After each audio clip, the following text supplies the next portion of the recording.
नमस्कार दोस्तों, बहुत बहुत स्वागत है आप सभी का आपके अपनी इस YouTube चैनल विधिटेरिया में। दोस्तों मैं हूं एडवोकेट मंजित त्रिपाठी। दोस्तों बोर्ड के माध्यम से आपको समझाने की हम कोशिश कर रहे हैं आजकल कि आप चीज़ों को अच्छी तरीके से समझ लीजिए और किस तरीके से आपको अपने सिक्योर्ड या अनसिक्योर्ड लोन में सावधानी बरतनी है।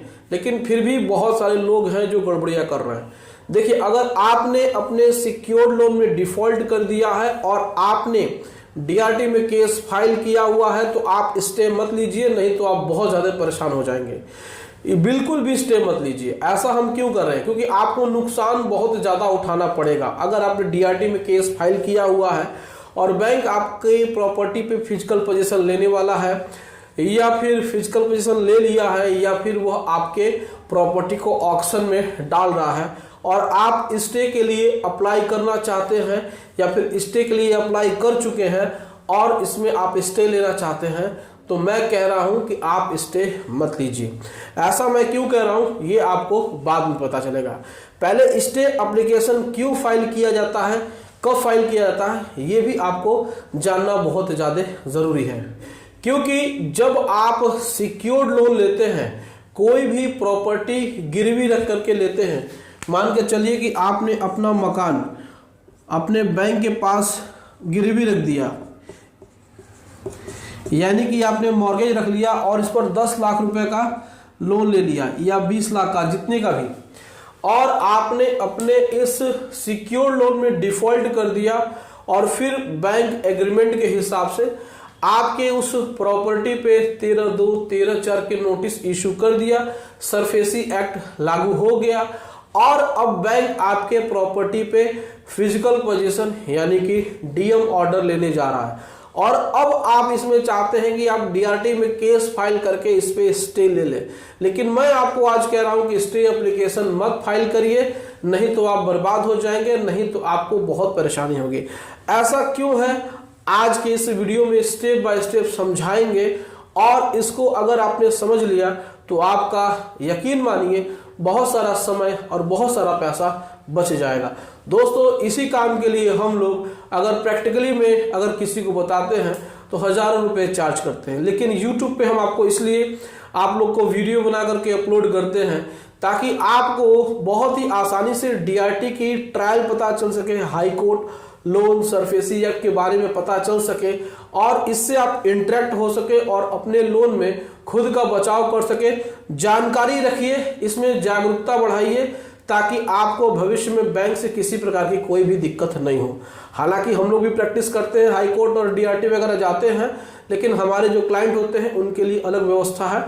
आप यूट्यूब फैमिली है, आपके लिए अलग व्यवस्था है। तो चलिए बोर्ड के माध्यम से आपको समझाते हैं कि क्यों आपको स्टे एप्लीकेशन नहीं फाइल करना चाहिए। तो यहां पर सबसे पहला यह है कि स्टे मत लो, do not take stay order. Stay क्यों नहीं लें? देखिए, स्टे के लिए आपके पास फंड होना जरूरी है। बहुत सारे लोगों के मन में एक मिसअंडरस्टैंडिंग और गलतफहमी होती है कि वह स्टे ऑर्डर ले लिए, उन्होंने अगर स्टे ऑर्डर ले लिया डीआरटी से या फिर हाई कोर्ट से, तो उनका काम बन गया। स्टे एप्लीकेशन फाइल कर दिए, स्टे ऑर्डर ले लिए और काम हो गया। ऐसा नहीं है। स्टे ऑर्डर की सच्चाई क्या है, किस प्रकार से स्टे ऑर्डर मिलता है, स्टे ऑर्डर के लिए कंडीशन क्या होती है, ये आपको समझना जरूरी है। ऐसा नहीं है कि आपने अपने सिक्योर्ड लोन में डिफॉल्ट कर दिया और आप हाई कोर्ट या डीआरटी में जाकर के केस फाइल कर दिए और स्टे एप्लीकेशन फाइल कर दी और आपको स्टे मिल गया और वो 2-4 साल तक स्टे मिल गया। ऐसा बिल्कुल भी नहीं होता है। इस बात को समझने की आपको जरूरत है, क्योंकि स्टे ऑर्डर कैसे मिलता है, कैसे काम करता है, इसकी वैलिडिटी क्या है, ये प्रोसीजर आपको नहीं पता है।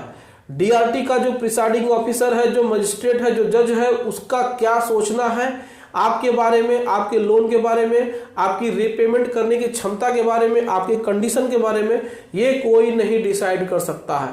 क्योंकि जब भी आपका मैटर डीआरटी में जाएगा तो डीआरटी का जो जज होगा वो आपको और बैंक दोनों को बराबर सुनेगा।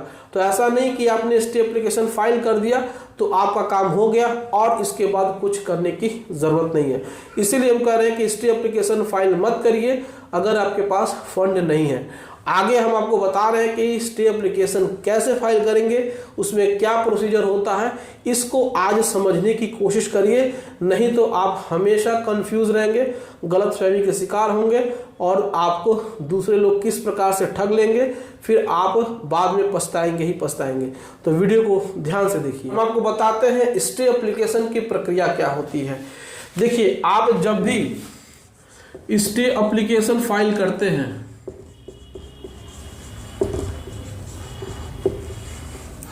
आप डीआरटी में स्टे एप्लीकेशन फाइल करते हैं तो आपको 25% पैसा टोटल आउटस्टैंडिंग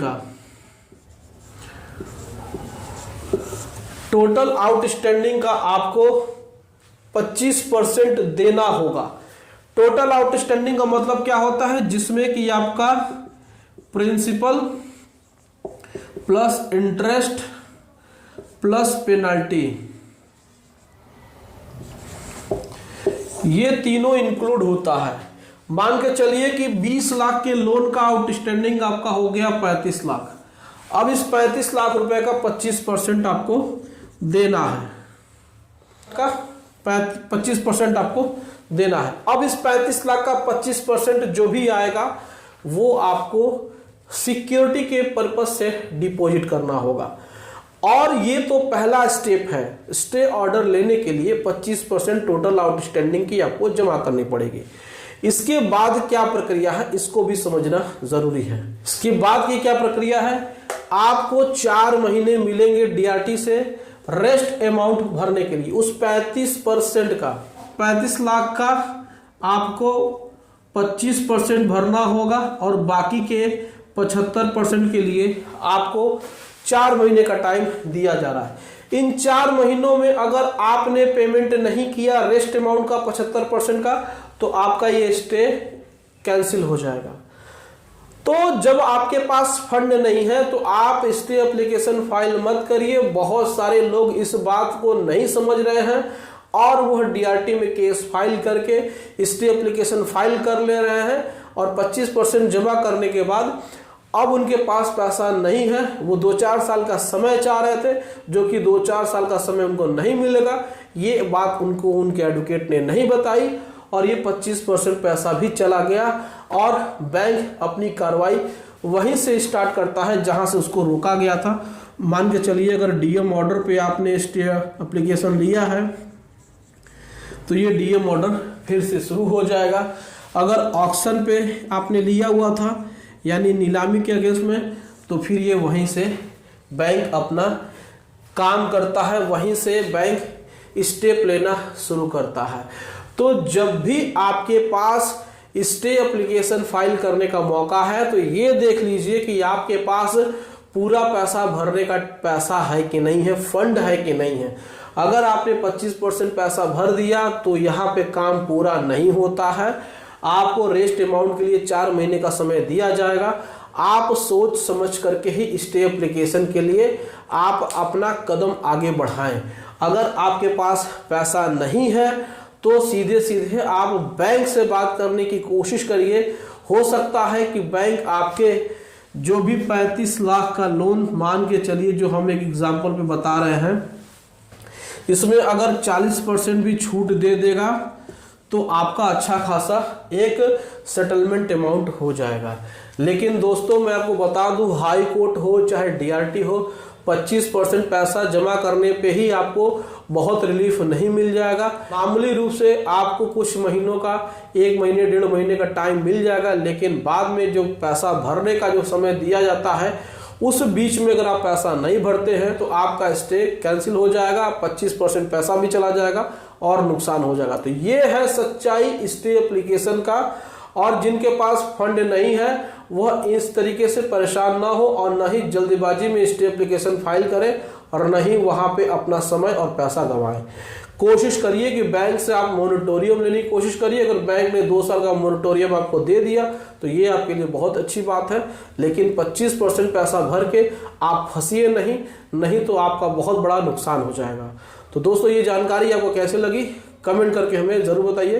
वीडियो अच्छी लगी हो वीडियो को लाइक करिए, इसे अपने दोस्तों और रिश्तेदारों में शेयर करिए और हमारे चैनल को सब्सक्राइब करिए और हमें सपोर्ट जरूर करिए। चलिए दोस्तों, मिलते हैं अगली वीडियो में एक नए टॉपिक के साथ। तब तक आप अपना और अपने पूरे परिवार का ध्यान जरूर रखें। Thank you so much. जय हिंद दोस्तों।